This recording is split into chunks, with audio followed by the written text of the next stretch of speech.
Of all the races of Nern, goblins are perhaps the most numerous and widespread. Scattered throughout both Tamriel and Akavir, many people think of goblins in stereotypes. They are disgusting, primitive creatures that live in sewers, caves and ruins, in small societies that cannot be called anything other than tribes. These stereotypes are, of course, all true.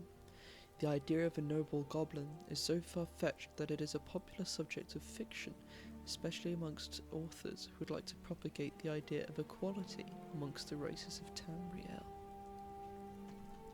Goblins as a race are often thought of as small hunchbacks, but some are capable of reaching over 8 feet in height, hulking brutes more akin to their ogre cousins than lesser goblins. These goblins, known as giant goblins, were natives of Hammerfell, but were almost driven to extinction by Divad Hunding, a Yakudan swordslinger. In the modern day, giant goblins are a rare sight indeed. Goblins live in small, primitive tribal communities, led by either the largest and fiercest of their kind, a warlord, or a religious leader called shamans, who are typically able to access a primitive form of magic, and are relatively intelligent for goblins. They are easily identifiable thanks to their headdresses and totem styles, symbols of their power. The goblin language can be learnt, though it is largely gibberish, and most civilized people do not see a point in learning the tongues of animals. Despite the primitive nature of goblins, they do pose a threat to wider, more civilized society, as they tend to infest caves, ruins and sewer systems, attacking unsuspecting travelers and citizens, those incapable of defending themselves. Professional goblin slayers have been hired in the past to clear out goblin tribes, especially in Cyrodiil, becoming experts in the respectable field of goblin slaying. However, there is evidence to suggest that goblins were once capable of a level of intelligence. This evidence includes ancient artifacts and sculptures created ostensibly by the goblins themselves, such as magical runes carved into handcrafted obelisks. Goblins of the First Era were also reportedly more civilized, capable of forging their own arms and armor, taller, less hunchbacked, and not as cowardly compared to the creatures we know today. This speaks to the theory of a more noble goblin, though surely by this time they are all but extinct.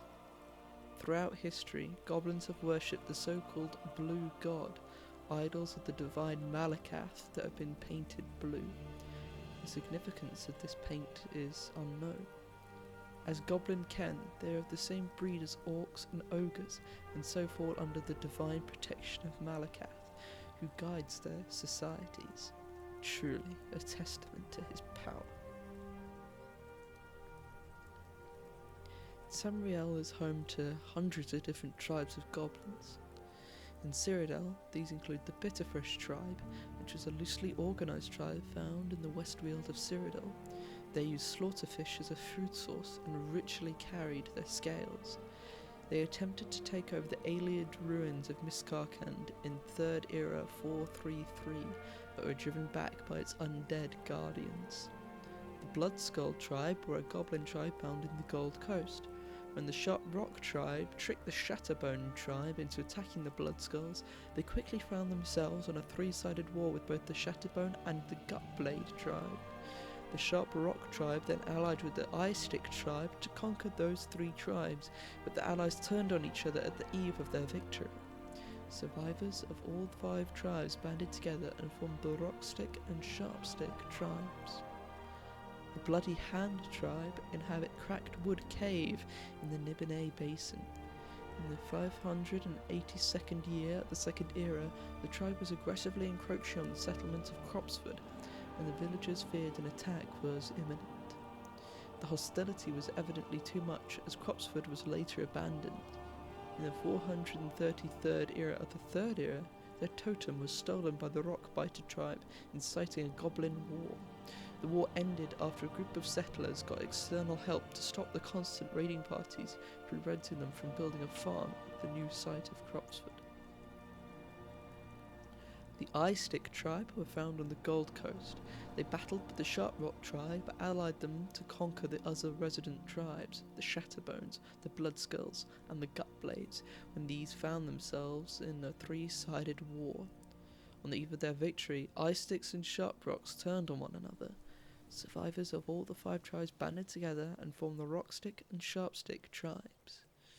The Gutblade tribe were a goblin tribe found in the Gold Coast, ambushing both the Shatterbone and the Bloodskulls tribes. They quickly found themselves on a 3-sided war. The Sharp Rock tribe then allied with the Ice Stick tribe to conquer those 3 tribes, but again, the allies turned on each other, later forming the Rockstick and Sharpstick tribes. The Longclaw tribe, originally from the south of Coral, they often battled with the Toothrock tribe for territory until they were eventually displaced with the local Fighters Guild. Both tribes migrated south into the Gold Coast region, where they banded together, slaughtering the resident Rockstick tribe. The survivors of the 3 tribes merged as the Longtooth tribe. The Rockbiter tribe inhabited Timberscar Hollow in the Nibonate Basin. In the 433rd year of the Third Era, they stole the totem of the Bloody Hand tribe, inciting a goblin war. The war ended after a group of settlers got external help to stop the constant raiding parties, preventing them from rebuilding Cropsford. Other interesting tribes include the White-Skin tribe of Cyrodiil, which inhabited Goblin Jim's cave in the Third Era, found north of Skingrad in the Imperial Reserve, a long way from civilization. They are led by a Breton man named Goblin Jim, who was accepted into the tribe and became their shaman. In Hammerfell, the Flint-Tooth tribe was a tribe of giant goblins that inhabited Hammerfell before the arrival of the Regada. Frandar Hunding rallied the Regada to exterminate the goblins, but was killed during one of the bloodiest battles of the campaign. His son, Divard, rose to take command of the Regada and avenge his father. The goblins, led by their war chief, were eventually slaughtered, and their spirits became bound to Hunding's watch in the Alakir. These spirits served to test pilgrims, hoping to understand the trials of the Regada, who came to love the desert's simple beauty during their fight against the goblins. In Morrowind, the Hillborn tribe inhabit the cave of Brigar Fin in Rivenspire. The majority of them were originally Nords who were transformed into goblins by a mage named Falofar, using the power of the Emerald Chalice. Falofar was slain, and the chalice recovered in the 582nd year of the Second Era, and at least one of the Hillborn goblins was restored to human form. Meanwhile, in the Somerset Isles, some goblins have been managed to be somewhat tamed and domesticated, brought to civilization by their Altmer peers. Though, to be fair, the connection between elves and goblins is perhaps closer than either would like to admit. The Coral Splitter tribe was found in the Kingshaven Pass, known as the only tribes in the Somerset Isles who lived in the deepest and loneliest corners of the island. The Coral Splitters traditionally lived in Kingshaven. Their territory was discovered by scouts of the King of Alinor, who saw the passage as a perfect place for an outpost due to the natural defensive and the network of caves. Eventually, the early Coral Splitters traded with the Altmer. As time went on, the High Elves abandoned Kingshaven, leaving the Coral Splitters there ever since. Because of their aggressive nature and the perilous cliffs of Kingshaven, the pass was eventually used by the cult of Finasta to test the pilgrims' faith. The Toothmaul tribe, found on Orodin in the Somerset Isles, were originally slaves from the main isle, the goblins escaping from captivity and laying claim to a cave they named Toothmaul Gully. They then formed a tribe, led by one Chief Koth. In the Second Era, a member of the Veiled Inheritance named Neleana tricked the goblins into signing a contract in a desperate attempt to garner more allies. In return for the ability to recruit tribe members into labour and fighting forces, the Inheritance provided the goblins with reserve arms and armour.